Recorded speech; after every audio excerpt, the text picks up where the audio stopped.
Сәлеметсіздер ме, құрметті менің оқырмандарым?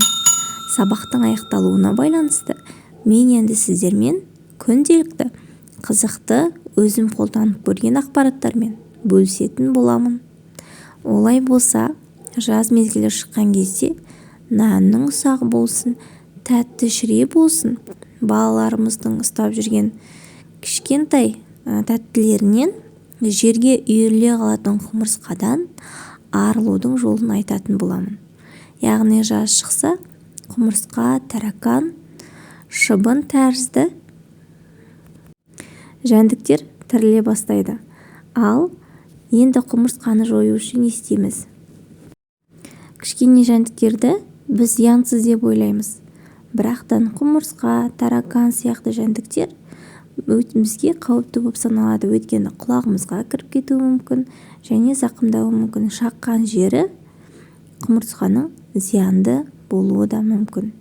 Ал енді біз құмырсқаларды арылу үшін дүкен сөрелерінен көптеген қолданыстағы жәндіктерді өлтіретін заттарды көруіміз мүмкін.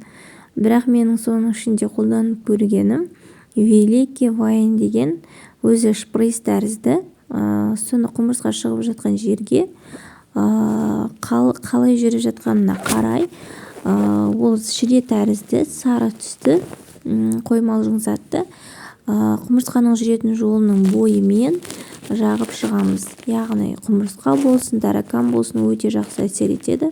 Сол жаққан нәрсемізді бір сызықпен, екі сызықпен сызып шықсақ болады. Және 2-3 күн өткеннен кейін сол сызған нәрсемізді жуып тастаймыз, себебі оның қатып қалса кетуі қиын болады.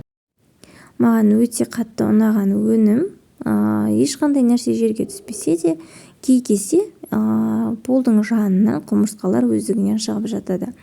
Осы Великий Вайнды бір ғана рет жағып көрген едім, құмырсқалар сап тиылды. Сіздер де қолданып өз ойларыңызбен бөліссеңіздер болады. Яғни осы садовых муравей деген түрін алып көріңіздер. Қолданып және комментарийға жазуды ұмытпаңыздар. Тағы да қандай қызықты ақпараттармен бөлісейін, сол жайында комментарийға жазсаңыздар болады. Сіздермен үнемі байланыста және қызықты ақпараттармен бөлісіп отырамын. Және менің каналыма тіркелуді ұмытпаңыздар.